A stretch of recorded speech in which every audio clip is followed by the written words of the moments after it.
புகழ்ச்சியும் மாண்பும் பெருமையும் ஆற்றலும் என்றென்றைக்கும் உரிய ஆண்டவராகிய இயேசுவின் பெயரில் அன்பின் வாழ்த்துக்கள். ஜெபிப்போம். எல்லா புகழ்ச்சிக்கும் பாத்திரராகிய எங்கள் அன்பின் ஆண்டவரே, விண்ணில் உள்ளவைகளும் மண்ணில் உள்ளவைகளும் உம்முடைய மீட்பையும் உம்முடைய அன்பையும் உணர்ந்து உம்மை போற்றுகின்றன. அனைத்து படைப்புகளும் உம்மை போற்றுகின்ற பொழுது நாங்களும் உமது போற்றுதலின் சிறப்பை உணர்ந்து உம்மை இன்னமும் ஆழமாக அறிந்து அனுதினமும் எங்களை உமது சமூகத்தில் தந்து உம்மை போற்றுகிறவர்களாக விளங்கச் செய்ய இந்த தியானத்தையும் எங்களுக்கு பொருளுள்ளதாக்கி தர வேண்டும் என்று இயேசு கிறிஸ்துவின் பெயரில் கேட்கிறோம் சுவாமி. ஆமேன். அரியணையில் அமர்ந்திருந்த கடவுளின் வலக்கையில் சுருள் ஒன்று இருந்தது என்றும், அந்த சுருளை அடிக்கப்பட்ட வண்ணமாயிருந்த ஆட்டுக்குட்டி அவரிடமிருந்து வாங்கியவுடன் விண்ணில் இருந்தவைகளும் அங்கே சூழ்ந்திருந்த 24 மூப்பர்களும் உயிரினங்களும் வானதூதரும் அவரை புகழ்ந்து போற்றி பாடினர் என்பதை 5ஆம் அதிகாரத்தில் தொடர்ந்து தியானிக்கிறோம்.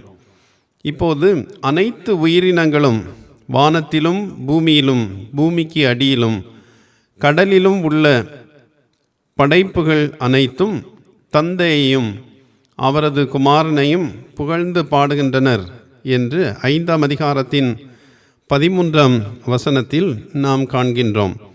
விண்ணில் இருந்த 24 மூப்பர்களும் உயிர்களும் வானதூதரும் பாடியது மட்டுமல்லாமல் பூமியிலும் உலகில் உள்ள அனைத்து படைப்புகளும் இணைந்து பாடுகின்றன என்பதை இந்த வசனம் சொல்கின்றது. 13ஆம் வசனத்தை பாருங்கள். 5ஆம் அதிகாரம் 13ஆம் வசனம். அப்பொழுது வானத்திலும் பூமியிலும் பூமியின் கீழிருக்கிற சிருஷ்டிகள் யாவும் சமுத்திரத்தில் உள்ளவைகளும் அவற்றுள் அடங்கிய வஸ்துக்கள் யாவும் சிங்காசனத்தின் மேல் வீற்றிருக்கிறவருக்கும் ஆட்டுக்குட்டியானவருக்கும் ஸ்தோத்திரமும் கனமும் மகிமையும் வல்லமையும் சதா காலங்களிலும் உண்டாவதாக என்று சொல்ல கேட்டேன் என்று தான் கண்ட காட்சியை யோவான் இங்கே குறிப்பிடுகின்றார். 13ஆம் 14ஆம் வசனங்களில் வருகின்ற அனைத்து படைப்புகள் இங்கே சொல்லப்பட்டுள்ள 4 மடிப்பு இறைப்புகள் ஆமேன் ஆகியவைகளுக்கான விளக்கங்களை இன்று நாம் தியானிக்க இருக்கின்றோம். முதலாவது 13ஆவது வசனத்தில் சொல்லப்பட்டுள்ள அனைத்து படைப்புகள் அல்லது உயிரினங்கள். 13ஆம் வசனத்தின் முதற் பகுதியில் இந்த உயிரினங்களை பற்றி சொல்லப்பட்டுள்ளது. வானத்திலும் பூமியிலும் பூமியின் கீழ் இருக்கிற சிருஷ்டிகள் யாவும் சமுத்திரத்தில் உள்ளவைகளும் அவற்றுள் அடங்கிய வஸ்துக்கள் என்று இந்த உயிரினங்களை பற்றி விரிவாக இந்த வசனம் சொல்கின்றது. இங்கு சொல்லப்பட்டுள்ள ஒவ்வொரு உயிரினமும் 4 மடிப்பு இறைப்புகள் என்று சுருக்கமாக சொல்லலாம். அதாவது ஐஸ்வர்யம், ஞானம், பலம், கனம், மகிமை இவற்றையெல்லாம் பெற்றுக்கொள்ள தகுதியுடைய கடவுளை புகழ்ந்து போற்றுகின்றன என்று அந்த 13ஆம் வசனத்தின் பின்பகுதி சொல்கின்றது. சிங்காசனத்தின் மேல் வீற்றிருக்கிறவருக்கும் ஆட்டுக்குட்டியானவருக்கும் ஸ்தோத்திரமும் கனமும் மகிமையும் வல்லமையும் சதா காலங்களிலும் உண்டாவதாக என்று சொல்லுகின்ற 4 மடிப்பு இறைப்புகள் இதை சொல்லி இறைவனை புகழ்கின்றன. பிலிப்பியர் 2ஆம் அதிகாரம் 10ஆம் 11ஆம் வசனத்தில் வானோர் பூதலத்தோர் பூமியின் கீழானோருடைய முழங்கால்கள் யாவும் முடங்கும் என்று சொல்லப்பட்டிருக்கிறது. ஒவ்வொரு நாவும் கிறிஸ்துவை அறிக்கை பண்ணும் என்றும் சொல்லப்பட்டிருக்கின்றது. கிறிஸ்துவை நிராகரித்து தங்கள் கல்லறைகளுக்கு சென்று நித்தியமாக நரகத்தில் கட்டப்பட்டவர்களும் கூட கிறிஸ்துவை அறிக்கை செய்வர் என்பதுதான் இந்த வசனம் சொல்லுகின்ற செய்தி. ஆனால் இந்த கூட்டத்தில் விலங்குகளை சேர்க்க காரணம் என்ன என்பதை நாம் ஆய வேண்டும். 5ஆம் அதிகாரம் 13ஆம் வசனத்தில் பூமியில் உள்ள படைப்புகள் யாவும் சமுத்திரத்தில் உள்ள வஸ்துக்கள் யாவும், விலங்கினங்களும் சேர்ந்து துதிப்பதாக இந்த வசனம் சொல்லுகின்றது. விலங்குகளுக்கு முழங்கால்கள் இல்லையே. ஆட்டுக்குட்டியாகிய இயேசுவை புகழ்வதில் ஒவ்வொரு உயிரினத்திற்கும் பங்கு இருக்கிறதா என்பதை நாம் புரிந்து கொள்வது மிகவும் அவசியமானது. 19ஆம் சங்கீதம் 1ஆம் வசனத்தில் வானங்கள் கடவுளின் மகிமையை அறிவிக்கவும் வானத்தால் கர்த்தருடைய கைகளின் வேலையை அறிவிக்கவும் முடிகிறது என்று சொல்லப்பட்டிருக்கின்றது. விலங்குகளின் சாம்ராஜ்யத்தால் படைப்பாளரின் சக்தியையும் படைப்பாளர் அவற்றுக்கு செய்துள்ள நன்மைகளையும் எண்ணற்ற வழிகளில் நிரூபிக்க முடிகின்றது என்பதை அனுதினமும் நாம் உணர்ந்து கொள்கின்றோம். ஹம்மிங் அல்லது பாடுகின்ற பறவைகள் அதன் இறக்கைகளுடன் ஒரு துடிப்பான இசையை உருவாக்க முடியும் என்பதை நாம் உணர்ந்திருக்கிறோம். திமிங்கலம் கடலின் ஆழத்திலிருந்து வெளிவரும்போது பிரமைப்பூட்டும் சுழலை உருவாக்கி இறைவனின் மீட்பை வெளிப்படுத்துகின்றது. பருந்து மேக கூட்டத்தில் வானத்தில் வட்டமிடும்போது ஒரு துளையிடும் அழுகை மூலம் கடவுளை போற்றுகின்றது. நாம் இன்னும் கண்டுபிடிக்காத வழிகளில் பூமி, வானம், கடல் ஆகியவற்றின் உயிரினங்கள் கடவுளுக்கு தகுந்த மரியாதை செலுத்துகின்றன என்று நாம் இப்படி சொல்ல முடியும். ஏனெனில் அவர் வானத்தையும் பூமியையும் சமுத்திரத்தையும் அவைகளிலுள்ள யாவையும் உண்டாக்கினவர் என 146ஆம் சங்கீதம் 6ஆம் வசனத்தில் சங்கீதக்காரர் கூறுகின்றார். 145ஆம் சங்கீதம் 21ஆம் வசனத்தில் மாம்ச தேகமுள்ள யாவும் அவருடைய பரிசுத்த நாமத்தை எப்பொழுதும் என்றைக்கும் ஸ்தோத்தரிக்க கடவது என்று கூறுகின்றார். 150ஆம் சங்கீதம் 6ஆம் வசனத்தில் சுவாசமுள்ள யாவும் கர்த்தரை துதிக்க வேண்டும் என்று சொல்லப்பட்டிருக்கின்றது. பரலோகில் உள்ள உயிர்களை யோவான் தரிசனமாக காண்பதால் அங்கே என்னென்ன உயிரினங்கள் இருந்தன என்பதை நாமும் அடையாளம் காண இயலும் என்று சொல்லலாம். அந்த உயிரினங்கள் என்னவெனில் மீட்கப்பட்ட மக்கள், தேவதூதர்கள் மற்றும் வாழும் உயிரினங்களான கேருபீம், சேராபீம் போன்றவை என்று நாம் கூற முடியும். பூமியில் உள்ள உயிர்களில் பூமியில் பறக்கும் உயிரினங்களும் அடங்கும் என்பதை நாம் புரிந்து கொள்ள வேண்டும். அப்படியானால் பூமிக்கு அடியில் உள்ள உயிரினங்கள் எவை என்ற கேள்வி நமக்குள் எழலாம். இதற்கு பாதாளத்திலிருந்து பிரிந்து சென்ற ஆவிகள், உயிர்த்தெழுதல் மற்றும் இறுதி தீர்ப்புக்காக காத்திருக்கும் அவிசுவாசிகள் என்று திருமறையின் வெளிச்சத்தில் நாம் பதில் கூற முடியும். எத்தகையோராக இருந்தாலும் தந்தையும் அவரது மகனும் ஸ்தோத்திரமும் கனமும் வல்லமையும் மகிமையும் பெற தகுதியானவர்கள் என்பதில் அனைத்து உயிரினங்களும் ஒன்றுபட்டிருக்கின்றன அல்லது உலகளாவிய உடன்பாடு கொண்டவைகளாக படைப்புகள் திகழ்கின்றன என்று நாம் சொல்லலாம். மத்தேயு ஹென்றி என்று சொல்லுகின்ற விளக்க உரையாளர் குறிப்பிடுகின்ற பொழுது முழு படைப்பும் கிறிஸ்துவை புகழ்கின்றன, அவரை போற்றுகின்றன. அதுபோல மனிதனுடைய பாவத்தால் அவை அனைத்தும் விடுதலைக்காகவும் ஏங்கி நிற்கின்றன என்று கூறுகின்றார். இங்கே நாம் அறிய வேண்டிய சில உண்மைகள் இருக்கின்றன. முதலாவது, மனிதனால் பாதிக்கப்பட்ட இயற்கையும் விடுதலைக்காக ஏங்குகின்றது. இரண்டாவது, அந்த விடுதலையை தரும் ஆட்டுக்குட்டியானவரை அடையாளம் கண்டு படைப்புகள் போற்றுகின்றன என்பதை இந்த 13ஆம் வசனத்தில் நாம் அறிகின்றோம். மூன்றாவது, படைப்புகளெல்லாம் இறைவனுடைய மீட்பை உணர்ந்து அவரை போற்றுகின்ற பொழுது மனிதன் கிறிஸ்துவின் வழியாக கிடைக்கும் மீட்பின் சிறப்பை உணராமல் பாவத்திலேயே வாழ்ந்து கொண்டிருக்கின்றான் என்பது வருந்தத்தக்க ஒரு உண்மை.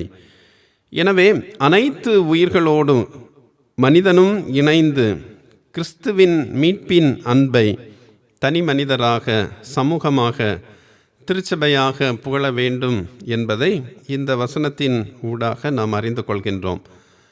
13, 14 வசனங்களில் சொல்லப்பட்டுள்ள மற்றொரு உண்மை 4 மடிப்பு இறைப்புகள், 4-fold டாக்ஸாலஜி. 13 வசனத்தின் பிற்பகுதியில் இந்த டாக்ஸாலஜி அல்லது இறைப்புகள் இருக்கின்றது. சிங்காசனத்தின் மேல் வீற்றிருக்கிறவருக்கும் ஆட்டுக்குட்டியானவருக்கும் ஸ்தோத்திரமும் கனமும் மகிமையும் வல்லமையும் சதா காலங்களிலும் உண்டாவதாக என்பதுதான் அந்த இறைப்புகள்.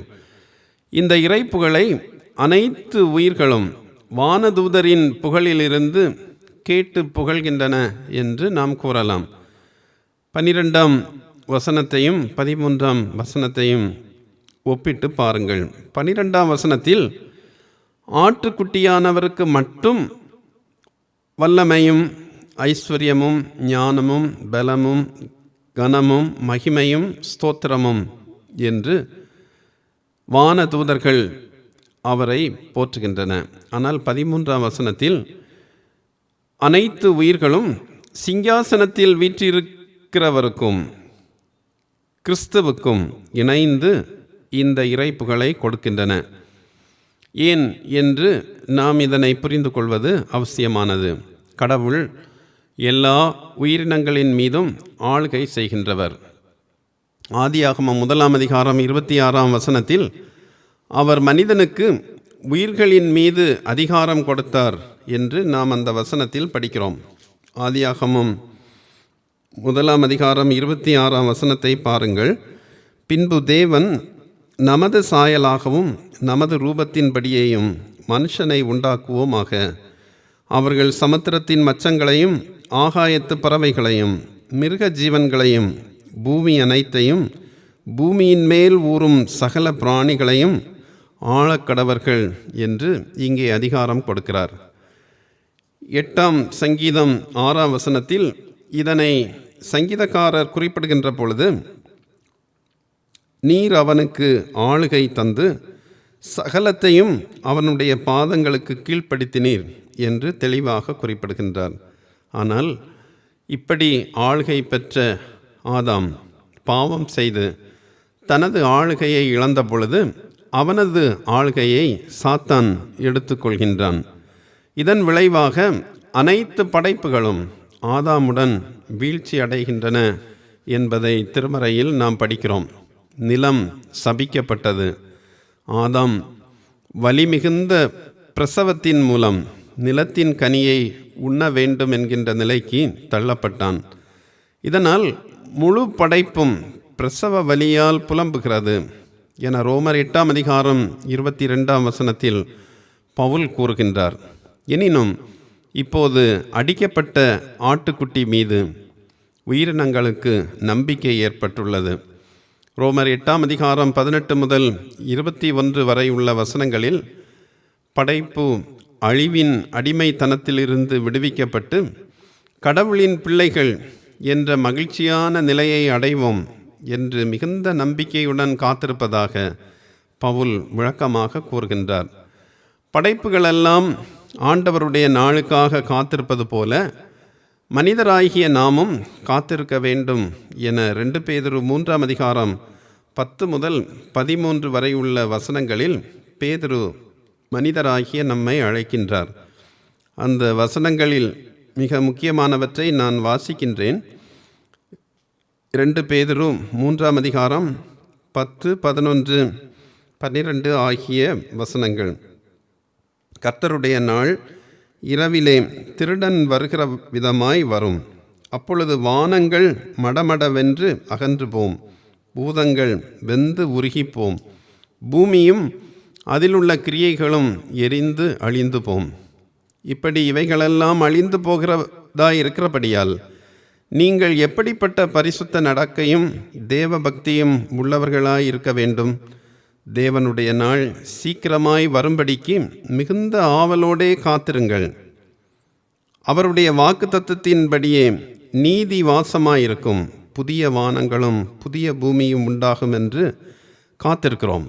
ஆகையால் பிரியமானவர்களே, இவைகள் வர காத்திருக்கிற நீங்கள் கரையற்றவர்களும் பிழை இல்லாதவர்களுமாய் சமாதானத்தோடே அவர் சந்நிதியில் காணப்படும்படி ஜாக்கிரதையாக இருங்கள் என்று பேதுரு அழைக்கிறார். வெளிப்படுத்தல் 5ஆம் அதிகாரத்தின்படி ஆட்டுக்குட்டி தந்தையின் கையிலிருந்து சுருளை எடுத்ததால் கடவுளின் பெரிய நித்திய திட்டம் நிறைவேறும் காலம் சமீபித்து விட்டது என்பதை நாம் உணர்ந்து கொள்கின்றோம். 14ஆம் வசனத்தில் ஆமேன் என்று கூறுகின்ற வார்த்தையோடு இந்த காட்சி முடிவடைவதை நாம் படிக்கின்றோம். ஆமேன் என்பது ஒரு எபிரேய வார்த்தையின் ஒலிபெயர்ப்பு என்பதை நாம் அறிந்திருக்கின்றோம். இதனுடைய பொருள் உறுதியான, உண்மையான, நம்பத்தக்க என்றெல்லாம் நாம் சொல்லலாம். இந்த வார்த்தை பொதுவாக திருமறையில் உள்ள பாடல்கள், ஜெபங்கள், ஆலய வழிபாடுகள், தூதர்களின் பிரகடனங்கள் இவற்றின் இறுதியிலெல்லாம் திருமறையில் சொல்லப்பட்டிருக்கிறது. இங்கே அனைத்து உயிர்களும் இறைவனையும் ஆட்டுக்குட்டியானவரையும் புகழ்ந்து பாடியவுடன் சிங்காசனத்தின் அருகே இருந்த 4 உயிரினங்களும் ஆமேன் என்று சொல்கின்றன. அதாவது மேலே கூறப்பட்ட இறைப்புகளை நம்பகத்தன்மை வாய்ந்தவை, உண்மையானவை, அதன்படி நடக்க வேண்டியவை என்றெல்லாம் ஆமோதிக்கின்றன. அந்த உயிரினங்களைப் போல ஒவ்வொரு நாளும் நம் செயல்களால், வாழ்வால் இறைவனுக்கும் ஆட்டுக்குட்டியானவருக்கும் ஆமேன் என்று சொல்கின்ற நிலையில் நாம் வாழ அழைக்கப்படுகின்றோம். இன்று நாம் தியானித்தவற்றை மிக சுருக்கமாக கூறி முடிக்க விரும்புகின்றேன். முதலாவது, படைப்புகளோடு நாமும் இறைவனை போற்ற வேண்டும் என்று கடவுள் நம்மை எதிர்பார்க்கிறார். வல்லமையும் மகிமையும் கனமும் புகழும் உடையவர் விரைவில் வெளிப்பட இருக்கிறார். ஆகவே கரைதிரை இல்லாமல் வாழ்ந்து அவரை சந்திக்க அழைக்கப்படுகின்றோம். மேலும் ஒவ்வொரு நாளும் ஆமேன் என உயிர்கள் சொல்வது போல நாமும் நம்முடைய செயல்களால், வாழ்வால் அவரை போற்ற அழைக்கப்படுகின்றோம். ஜெபிப்போம். எங்கள் அன்பின் ஆண்டவரே, படைப்புகளோடு இணைந்து நாங்களும் உமது மீட்பின் அன்பை உணர்ந்து உம்மை போற்றவும், உம்மை புகழ்ந்து போற்றுகின்ற நாங்கள் நீர் விரைவில் வர இருக்கின்றீர் என்கின்ற உணர்வோடு கூட கரை திரையற்று வாழவும், ஒவ்வொரு நாளும் எங்களுடைய வாழ்வாலும் செயலாலும் ஆமேன் என உம்மை புகழவும் எங்கள் ஒவ்வொருவருக்கும் அருள் செய்ய வேண்டும் என்று இயேசு கிறிஸ்துவின் பெயரில் கேட்கிறோம் சுவாமி. ஆமேன்.